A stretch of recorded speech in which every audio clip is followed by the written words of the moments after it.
Hi, this is Graphically Alex coming at you with everything fat related. Today I wanted to do something a bit different. I think it's really important to not just show the fat acceptance side, but actually show sort of counter narratives and counter arguments that are also out there. And I was sent this by a friend, and honestly, Tim Pool really exemplifies a lot of the pitfalls of people who are anti fat.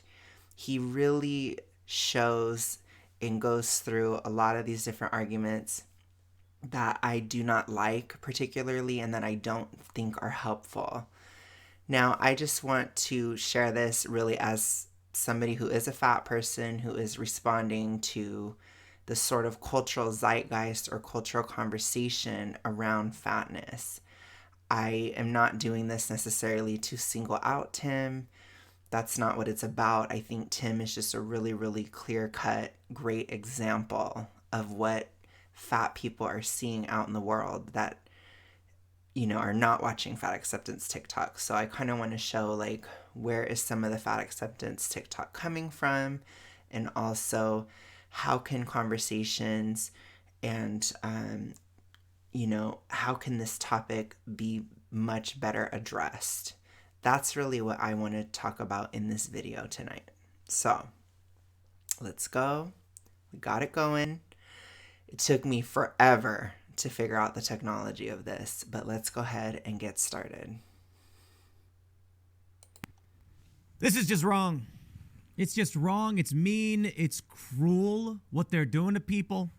We got this tweet from Natalie F. Denolition. Natalie, did I pronounce your name wrong?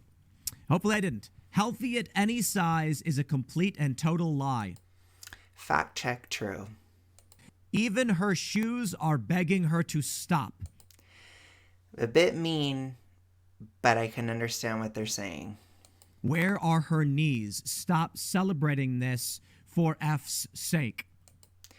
Now, I do just want to address this really quick. Showing somebody is not exactly celebrating it, but I do understand it. I do understand why people are upset because it is jarring, for sure. But I think we tend to forget that corporations, companies, these types of things, they are not doing this for social justice causes. They are doing this to make money. If this is going to bring buzz or people talking about the brand, then they will utilize somebody that is in this condition to create that controversy, which Tim is directly feeding into because, one hand washes the other, which I'm not shading him. This is his job. This is what he does. He covers the news, and this is what he's going to do. And he's going to do it in the way that he does it, which he does it in a very,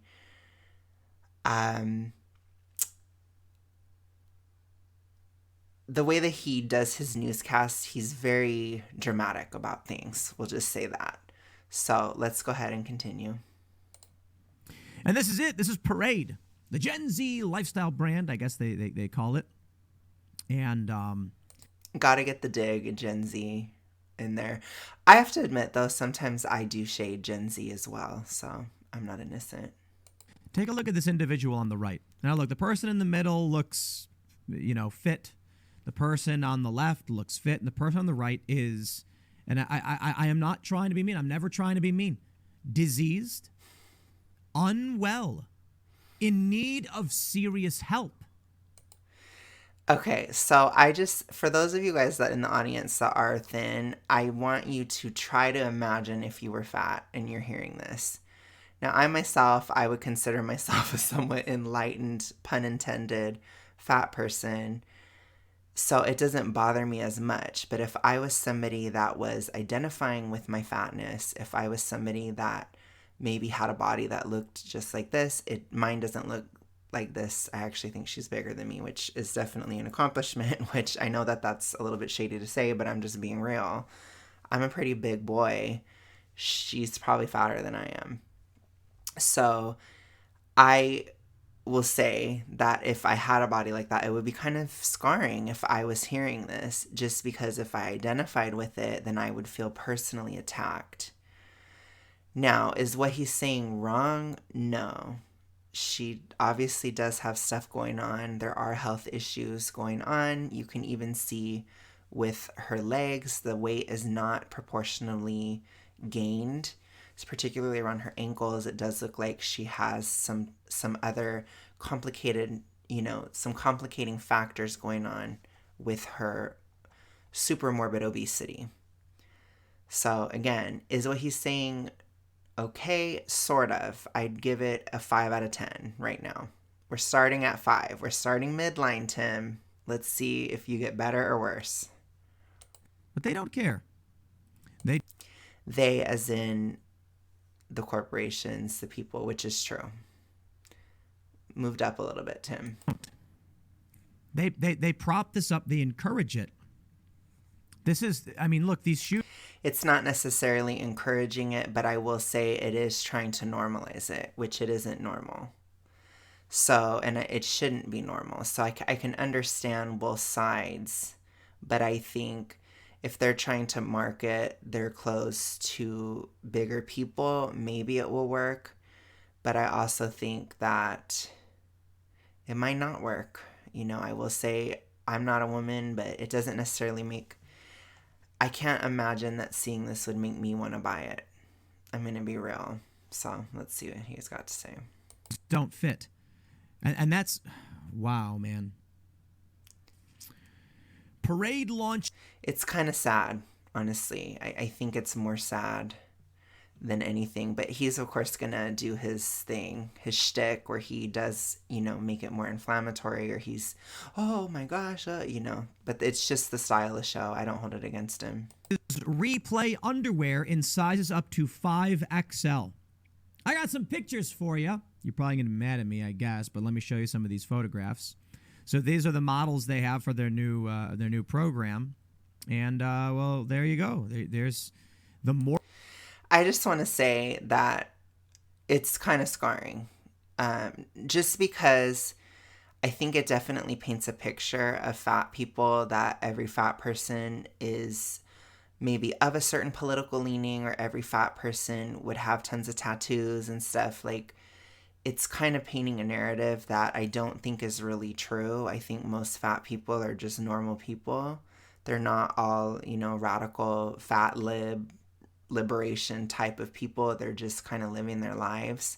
So that aspect of the optics of this is frustrating as a fat person. But again, I don't blame Tim. I blame the company. Obese model who needs an intervention and needs help is being propped up. Ladies and gentlemen, it is no secret that I was a portly fella. Okay, this is where he's going to trigger me, because I don't like this. You're losing points, Tim, massively. Tim, you were never 300 pounds. You were never 400 pounds. You were never this big. It's completely different. A year ago, I weighed like 200 pounds. Not similar at all, Tim. Weighing 200 pounds is not even in the same universe as weighing 400 pounds. This woman, she probably weighs well over 200 pounds. Way beyond, even as a woman. It's not comparable. When you're morbidly obese, it is very, very different to lose weight than if you are not. When you are not morbidly obese, you usually can just cut your calories and you will lose weight. And it's more of a linear line. You kind of just go straight down. Now, there's a little bit of wiggle room when it comes to women and it comes to their cycle, but typically you just kind of go down, which again, he's ignoring the element of sex as well. So it is different for women and different for men, but it's also massively different for somebody who is not morbidly obese versus somebody who is. Because when you are morbidly obese, you have these hormonal problems, and therefore it is not a straight line. You go up and down and around and all over and all this stuff. It's very difficult to get out of, and there is very, very little education, which we will show. And yes, I have seen this, so sorry. Just about now I'm at about 170. And sometimes a little less, sometimes a little more, water weight and whatnot. Losing 30 pounds is not similar to losing 200. I have to lose almost 200 pounds. I think I have to lose like 180 in total. Way different than 30 pounds, Tim. Not even in the same ballpark. And I cut out the sugar. Okay, so Tim is starting to lose points immediately. The first thing that people do when they are trying to help with fatness is they usually demonize sugar. Now, sugar consumption has actually been going down since the 90s, and the obesity epidemic has exploded. Sugar is not related to obesity.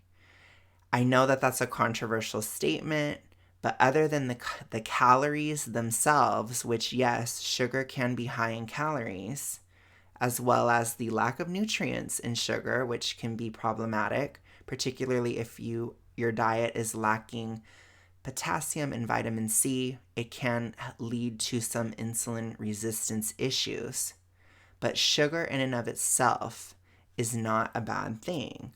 And this is extremely frustrating because your thyroid needs sugar to create thyroid hormone. So, and when we are morbidly obese, we have issues with our thyroid. Your thyroid is the center of your weight loss. You may not have had issues with your thyroid when you were just chunky, but if you are morbidly obese or super morbidly obese, the odds that you now have issues with your thyroid are extremely high. Not to mention the fact that you can have issues with your thyroid without being fat. But if you are morbidly obese, you probably do. If you have thyroid issues, you will have a hard time losing weight, period. Now, what is one of the things that will help you? Sugar. So what is he doing? He's demonizing sugar. What does that make people think? People think, oh, I should go keto. I should stop eating fruit. I shouldn't have things like juices. I shouldn't have sugar, a spoonful of sugar in my coffee. None of that is good for me. That's all bad for me. It's going to cause me to gain weight. It's not. Sugar is not the enemy. It's just a part of the picture.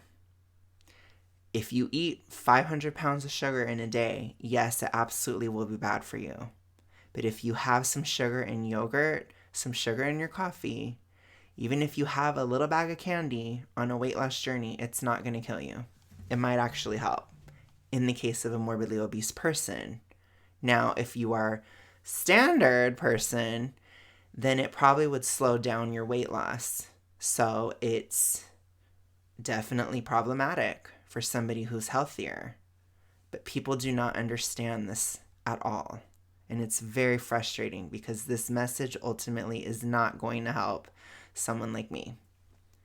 Because then I'm going to hear Tim, and if I'm a huge Tim fan, I'm going to think, I just shouldn't have any sugar at all.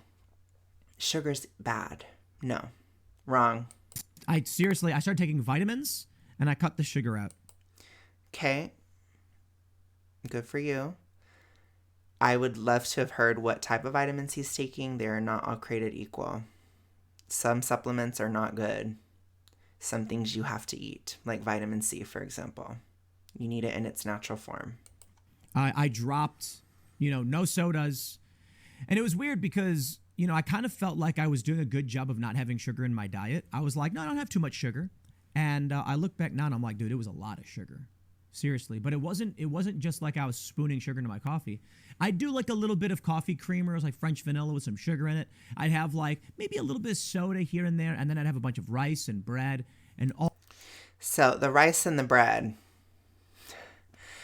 I will say that is definitely not as ideal for your thyroid and for weight loss especially.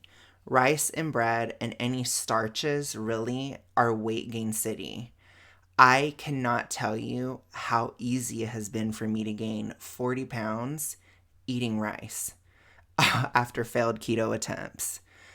I've eaten rice and I gained like 40 pounds in a couple months. It is insane. So, yes, he's right on that as far as weight loss. Those are not ideal foods for weight loss. So, half a point, just a half for Tim. Those carbs. You know, I don't really care. I Now, the reason why is because starches release much more insulin in the body than pure sugar or fruit sugar. So fructose and sucrose, so like sugar, they do not, and honey and things like that, syrups, your body processes those very quickly and you're able to utilize them for your thyroid very fast. Something like starches, like breads, pastas, and starch, those kind of things, rice, those take a lot more energy to break down and they're a lot slower, and you tend to release insulin for a much longer period of time, which will make weight loss very difficult because you also don't get the actual fuel to your thyroid very fast. It takes too long. So it's weight gain city. You can gain a lot of weight eating a lot of rice. didn't care. I was Think of the sumo wrestlers. around 200 pounds, and I was like, I don't care. Like, whatever. Like, I eat what I feel like eating. But here's the truth. I didn't feel good. And I didn't know I didn't feel good. That's the crazy thing. And that's what people like this need to know. Now, I think that this person knows that. Sorry, my leg's falling asleep. I think that this person knows that she doesn't feel good. At that size, there's no way in hell she feels even remotely okay. I'm going to be honest. She may lie. She may say, I'm so proud and I feel so great. Maybe if she's like 21 or something like that, she might be okay. But realistically, by the time she's 30 years old, she's going to be in a hell of a lot of pain. By the time she's 40 years old, she's going to have a lot of debilitating illnesses if she stays that size. So again, as much as we all like, not we all, but as much as a lot of people like to pretend that health doesn't matter and that health at every size exists, it doesn't. How good it feels to be fit. I cut the sugars out. And then within like a week, I felt like Goku going Super Saiyan, like, like I felt like lightning surging through my body. And it was amazing. He's so cheesy. The thing is, as a morbidly obese person, when I cut sugar, I actually feel worse. So, and especially in the beginning of my journey, when I would cut the sugar, I would actually feel much tireder, much less energy, much hungrier, much less able to, when I first started counting calories, I was much less able to adhere to my calorie limits by cutting out sugar. So it's very much dependent on your level of health, what you can handle, what is good, what is bad, etc. And it's really, really individual at the time. And guess what?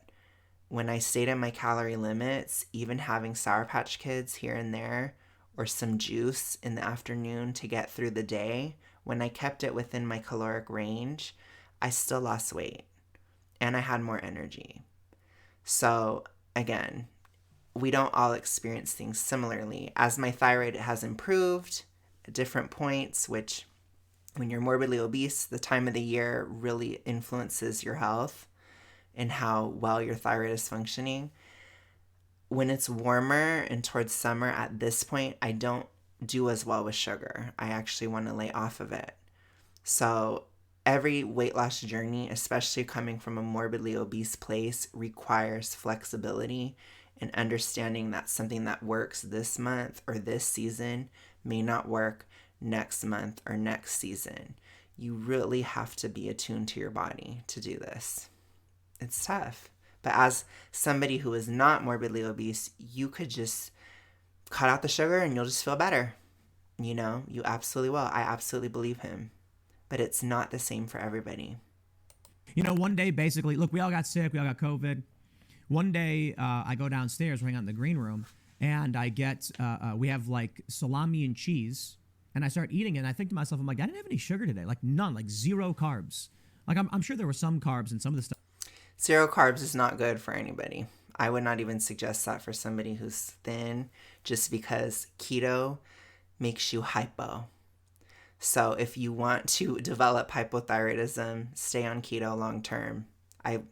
This is no hate on anybody who's keto. It's the same thing with veganism. You want to be hypothyroid, stay on veganism. You can mitigate it with keto if you take breaks. If you take at least once a week, you carb up, you can mitigate most of the damage. But as a morbidly obese person, it is a terrible diet to do. It will not help you. It will do way more harm. Way more harm, because you are already hypo, more than likely. And when you go keto, you become even more hypo. And so for him, what he may not even notice, or he may feel a bit of an adrenaline rush, an energy boost from adrenaline, somebody who's already living on adrenaline, who's morbidly obese, you're going to have massive panic attacks, massive insomnia, hair loss, muscle loss, bone loss, so many problems doing a ketogenic diet, and you will feel it immediately. I think every fat person has tried keto and they know exactly what I'm talking about. But it was like feta cheese dip with salami. It was like the only thing I ate. And I like bacon and eggs. And I was like, why eat sugar? And I just stopped. Within like a month. You don't have to eat sugar. Like, it's certainly not essential, but it can be helpful to somebody who's morbidly obese. 10 pounds gone. Within another month, 10 pounds gone. And then it took a few more months to drop the next 10 pounds. I guess that's how it goes. What's happening now is we're told that this is good and normal. Yo, this is like, I'm sorry, man. I'm not trying to be a dick. But this lady's legs are asymmetrical in terms of the morbid obesity. They are like, there's so much adipose that the legs are completely different shapes. It's very sad. I find it to be sad. I don't find this to be empowering. I find it to be sad and kind of horrifying. When I see something like that, it makes me fear that I could get worse and I could look like that, and it scares the shit out of me. Which I don't think people understand too, that it's not necessarily helpful to be scared, because when you are fearful, your adrenaline goes up, your thyroid goes down, and you have to be aware of this stuff as a morbidly obese person, because everything that you're in society and everything around, like in your body, naturally is it's in a very much, like it's in a weight gain state. So you have to do things and change your entire lifestyle to get it out of that state, to be able to lose weight sustainably. It's very difficult. So like I said, an average fat person watching this, they're going to see this, get freaked out. They're probably going to go eat after. And it looks like they're going to eat after, because the adrenaline is going to make them hungry. And then they're going to go have sugar.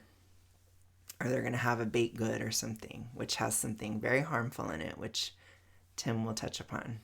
Fat, the fat goes down to their feet, and they jammed their feet into shoes that don't fit them. Why, man? Well, perhaps I am just guilty of fatphobia. Fatphobia.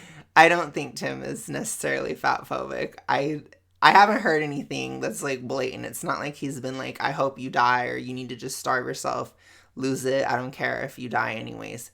People that are fatphobic, when they're trying to help, they're the kind of people that would rather you be dead than fat. That's fatphobia. But anything he said here is just facts. It's maybe harsh, inflammatory, in the way that he's saying it, or dramatic, but it hasn't been fatphobic. So I decided, am I a bigot? Or I asked myself. And I needed to look it up to understand, and I did. Oh my gosh, he's being so facetious. From the Boston Medical Center, fatphobia. Oh, thank you. Please, cure me of my bigotry. Okay, I haven't watched this part, so... Oh my God. Fatphobia. Noun. Also known as anti-fat, is the implicit and explicit bias of overweight individuals that is rooted in a sense of blame and presumed moral failing. Being overweight and or fat is highly stigmatized in Western culture. Okay, well, I guess in that definition, I would technically be fatphobic, because I do I do believe it is the fat person's fault ultimately, because even if you have hormonal health issues, it's still your job to fix those issues. However, there's very, very little education about how to do so. And with that, I don't have blame. So maybe I'm partially fat phobic, semi phobic. Anti-fatness is intrinsically linked to anti-blackness, There's that cope. racism, class. I told y'all in my TikTok video. By the way, I am still going to do TikTok videos, so don't think those are done, but we had to mix it up a bit. Misogyny, and many other systems of oppression. Holy what? It's ridiculous. They always try to lump everything in together to try to give everything legitimacy, but fat phobia has nothing to do with racism, sexism, homophobia, anything. It has nothing to do with it. Even classism, it doesn't even matter. If you're rich and fat, people will still say stuff. So whatever. Dude, obesity leads to cancer. Your blood pressure, your blood turns. So he's not completely right here. It's not necessarily that obesity leads to cancer. It's that the hypothyroidism leads to cancer. The high levels of estrogen in the body lead to cancer. So obesity is a symptom of the hormonal issues that are caused by certain lifestyle factors, environmental factors, and types of foods that people eat. Jello. You feel bad. Life is miserable. You get depressed. Depression is a symptom of hypothyroid, as well as massive anxiety. See, I didn't know it a couple of weeks ago. So I was doing like hard. It's very real, Tim. Keto for a while. Heavy fat, low. No heavy keto, no heavy fasting. He probably has anxiety because if he did all that, I guarantee you he's got a touch of the hypo in him. Not good. Sugar, all that stuff. And keto is a very estrogenic diet. Once I dropped all that weight, I added a little bit more sugar into the diet. Good. Just a little bit. Okay. That'll save you, Tim. You'll be okay. As long as you don't go full on.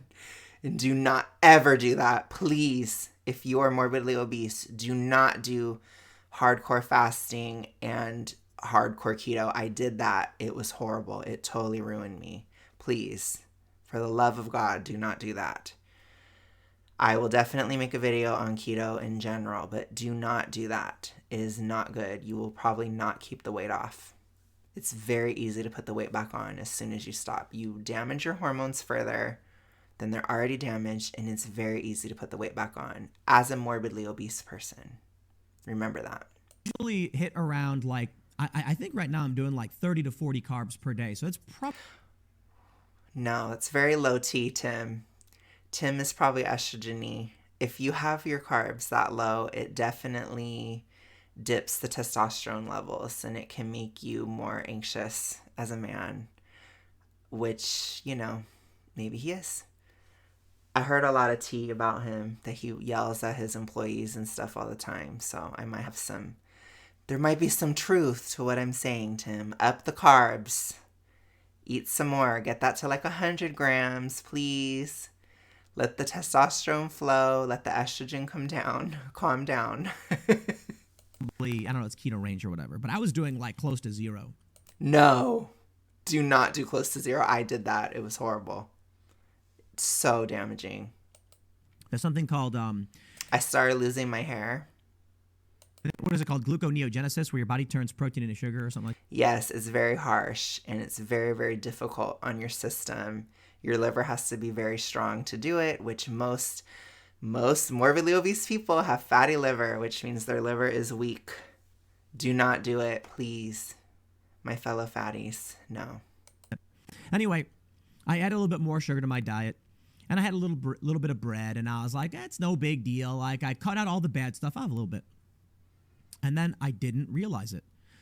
One day, I decided I'm going to go a day without eating any bread again, and the next day, I felt like $1,000,000, and I was like, man, you get used to feeling so good that you don't realize you start feeling bad when you add carbs and garbage to your diet. Now, No, it's not the carbs that are the problem. Me. Maybe that's just me. I'm not you. Definitely not if you're morbidly obese. You will absolutely feel worse if you don't have any carbs. I don't think I have to tell any of you guys. I know some people who eat bread and they're just fine. But maybe I'm not somebody who can handle it. I don't know. Some people are gluten intolerant or whatever. Gluten intolerance is highly correlated with hypothyroidism. Some people can. Beef makes me sick. No joke. I am so sorry for you.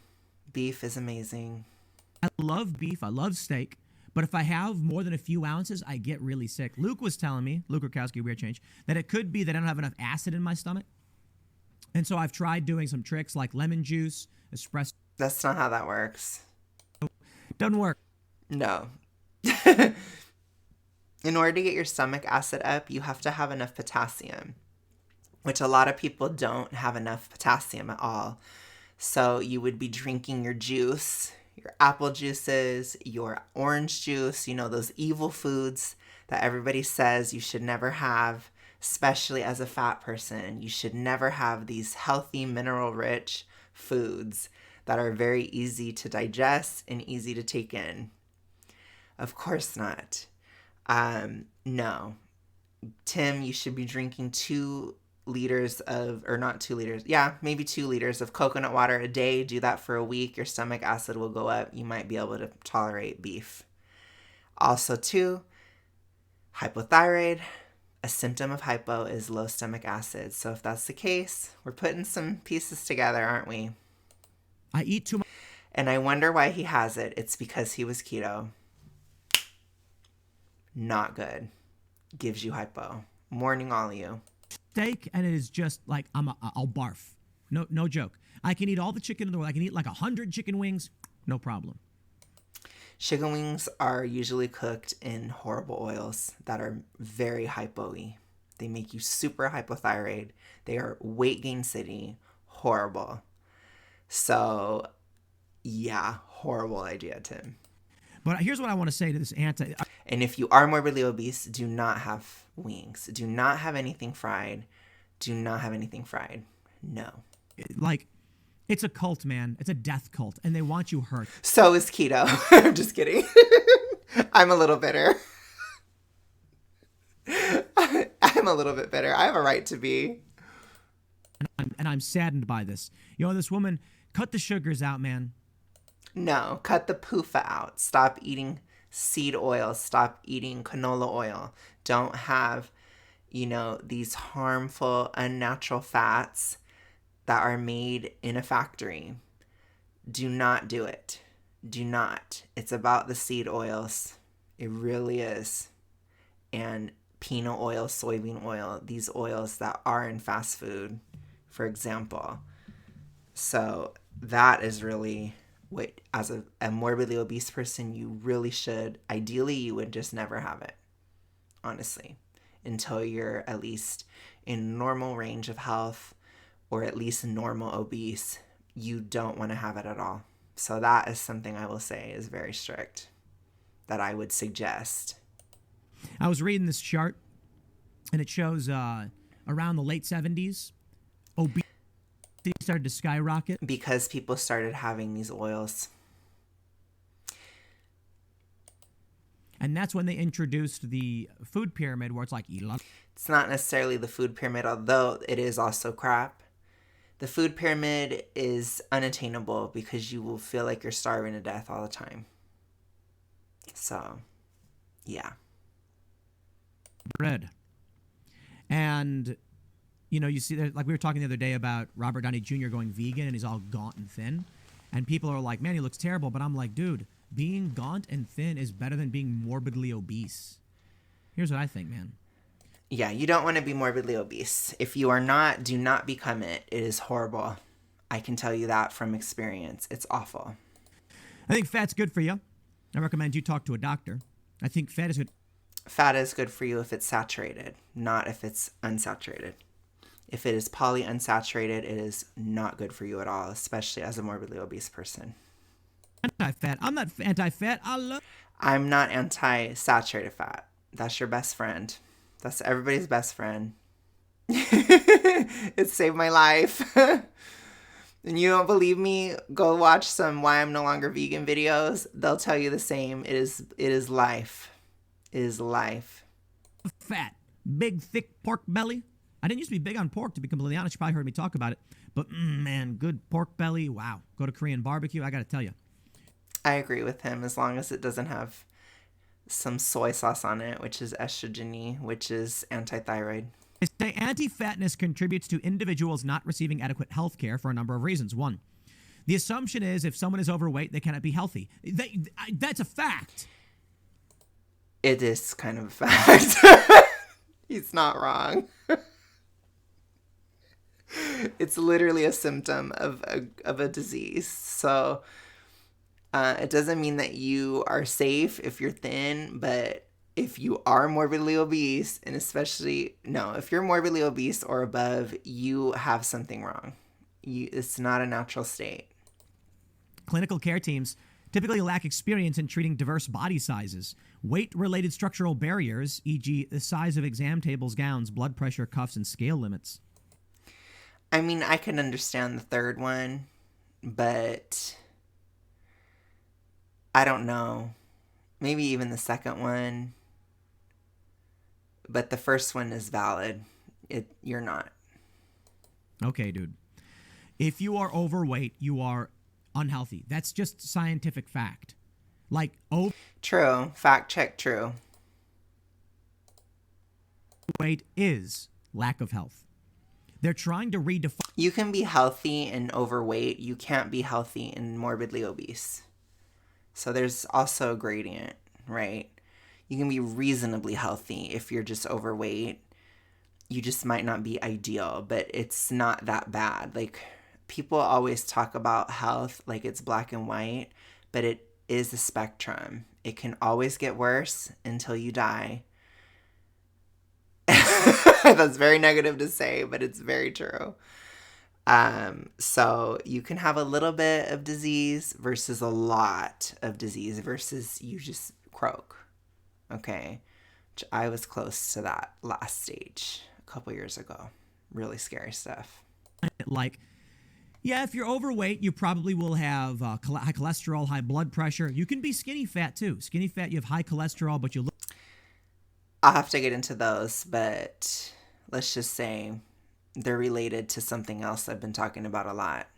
Hypo. And because, people don't know. People don't know. But it's crazy that we've come to this point. They did that. There's that thing in London where it was beach body ready. You remember this? And it was like a normal looking woman in a bikini. And they got all offended. So they made ads of morbidly obese women. Yeah, which is kind of stupid. So I don't know. That kind of stuff was always kind of cringe to me. But whatever. It's just getting crazier and crazier, my friends.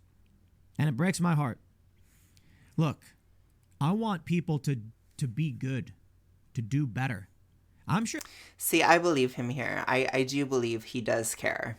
That's why I'm not as harsh. A lot of people don't actually care, so it makes me really mad. But I do think that Tim does care about a lot of things. I think he's very, honestly, I think he's very emotional as a person. So I do think he cares about a lot of different things.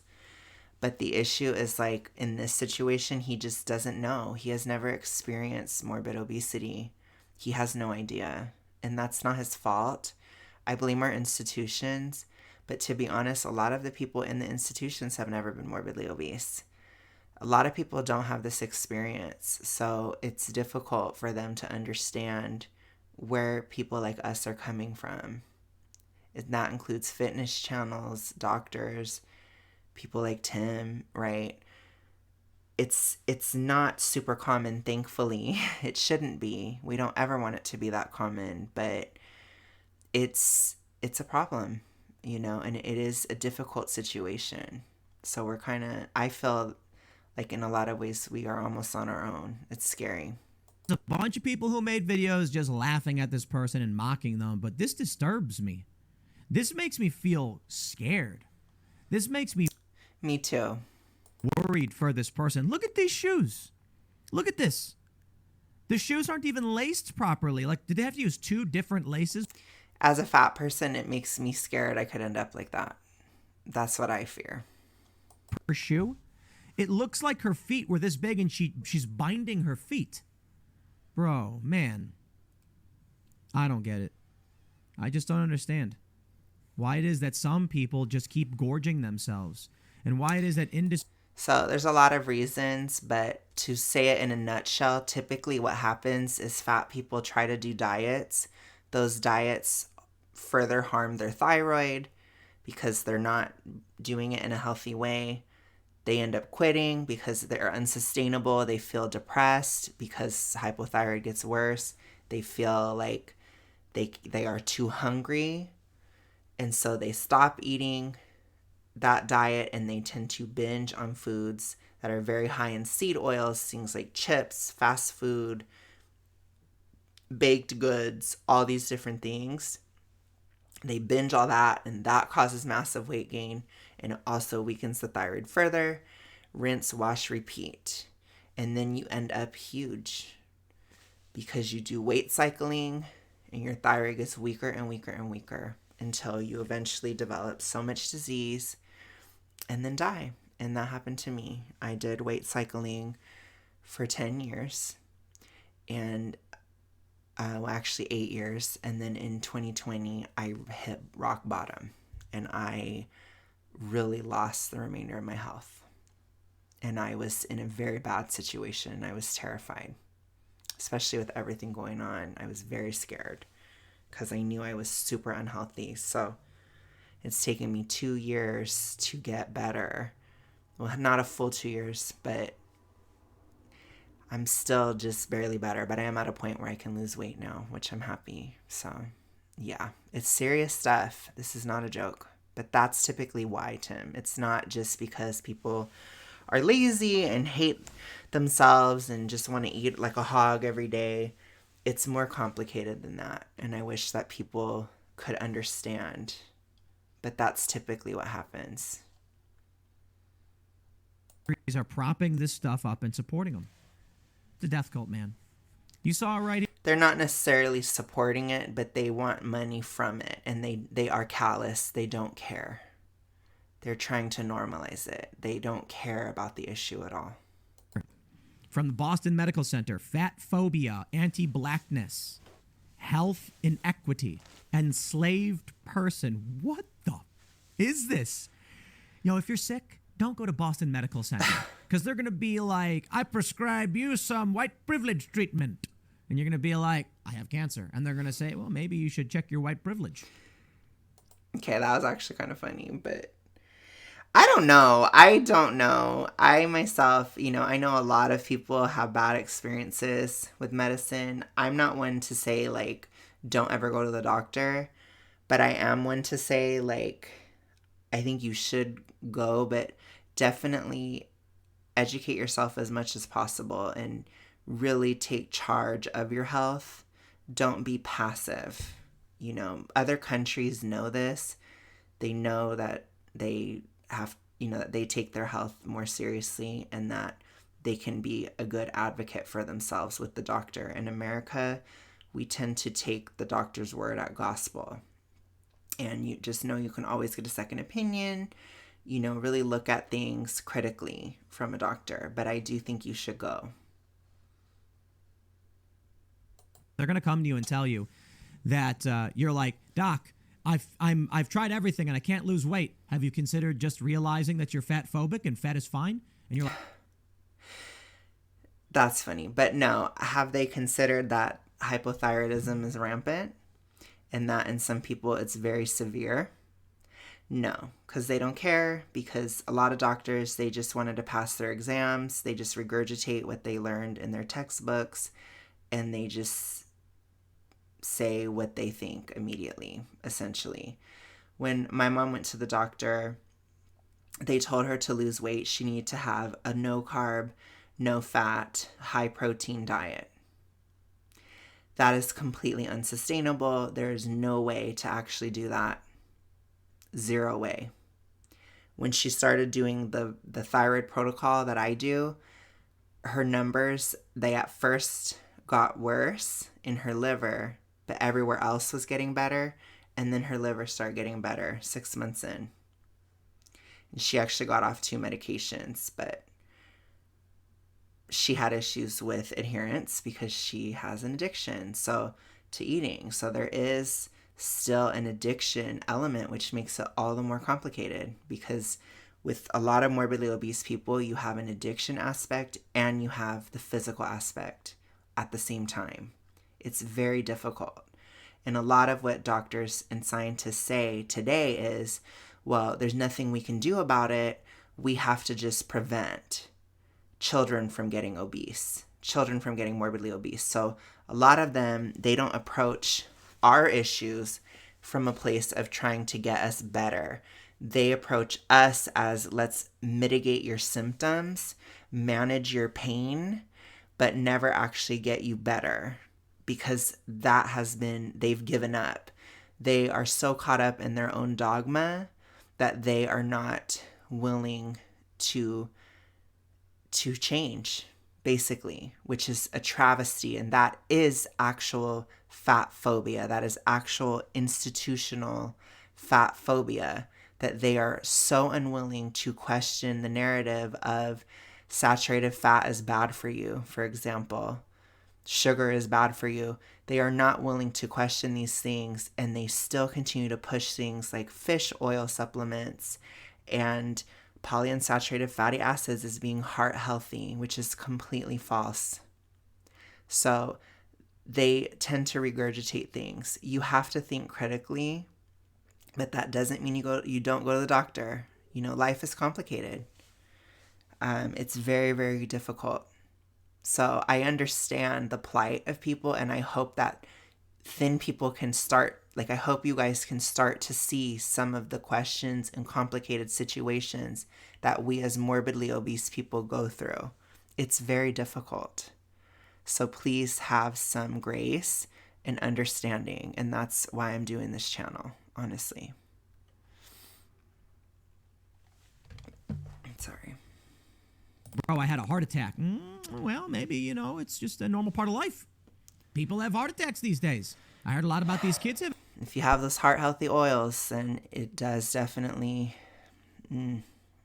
not good. Heart attacks? Come on. Kids have heart attacks all the time, apparently. We went through that list of all those 13-year-olds having heart attacks. What are you talking about? You know what, man? It's the failings. They don't care. They care about money. So you have to care about yourself. Some way of capitalism and Marxism. It's not one or the other. It's this weird Chinese version. But when these... It's called corporatism, Tim. Corporations. Have you guys ever seen Torrid? It's a mall store for morbidly obese women. It's like, hey, the market shall provide. And that's a problem of capitalism. Don't open... here's what I tell people. Take your cat's food and put it on top of the fridge or the counter. That way the cat has to jump up in order to eat food. And if the cat gets too fat and doesn't work out, cat can't reach its food. If you make things easier and easier and easier, I'll tell you where we're going. We're going to become like Wall-E, where we're all morbidly obese, sitting in floating chairs, just struggling. Did he just?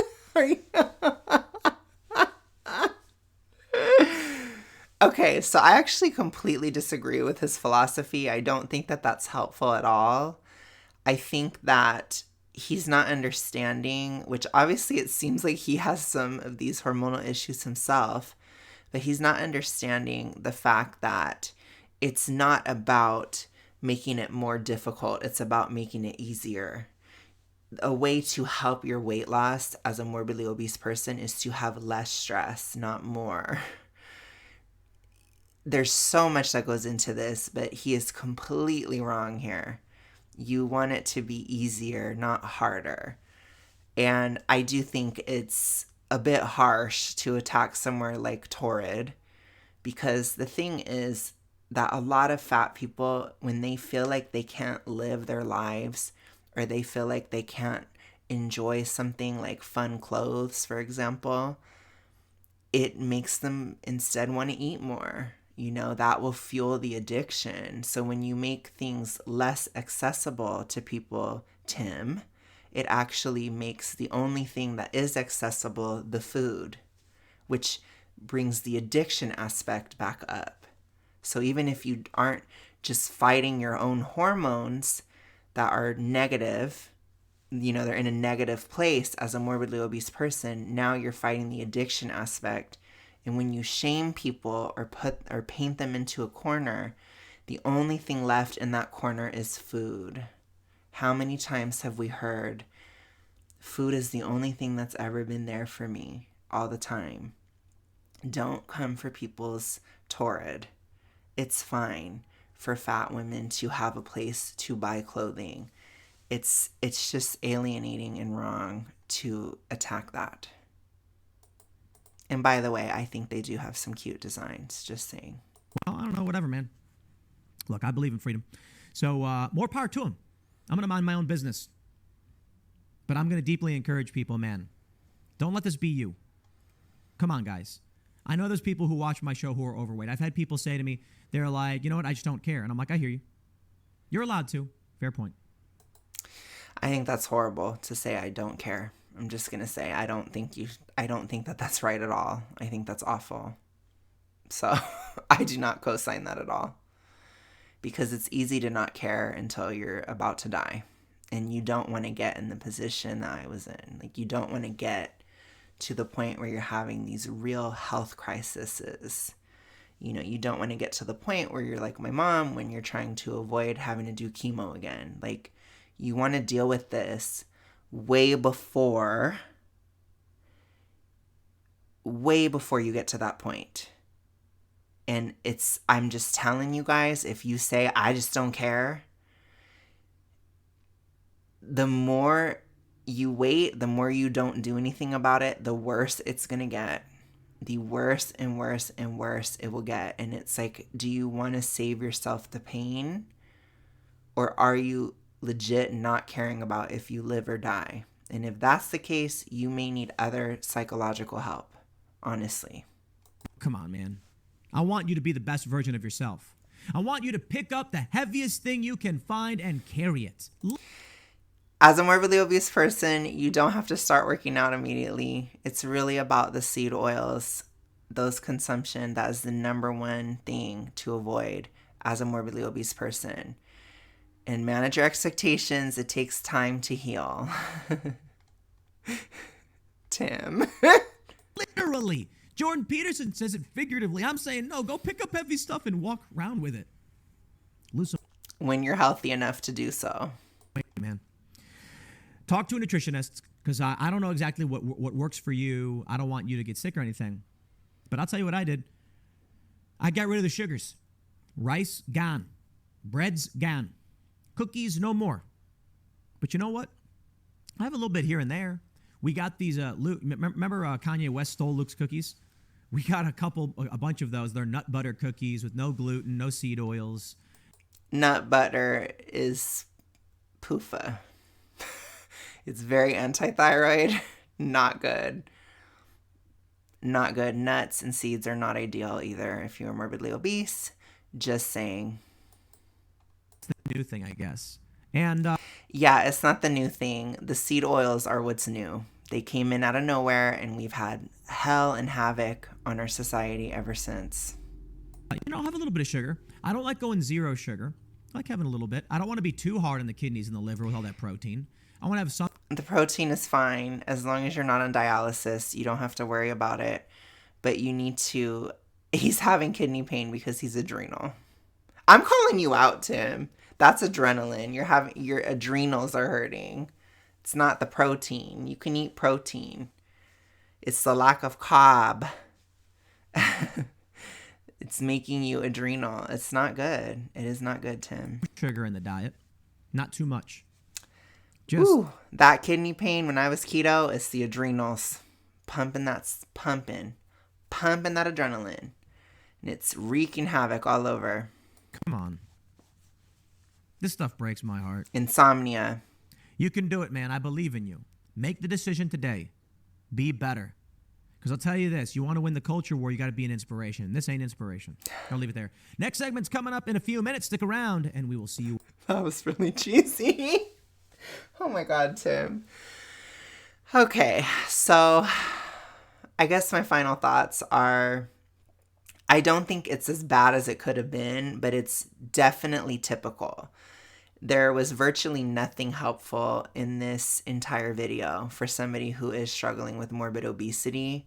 If you are not talking about the seed oils, you have to lead with that. People don't know what they're in. I will tell you guys shorthand, they're in the vast majority of baked and fried foods. So if you avoid those, that's a great first step. Bake it yourself, fry it yourself, use butter, coconut oil, tallow, whatever. Use saturated fat to cook your stuff, and it's so much better for you.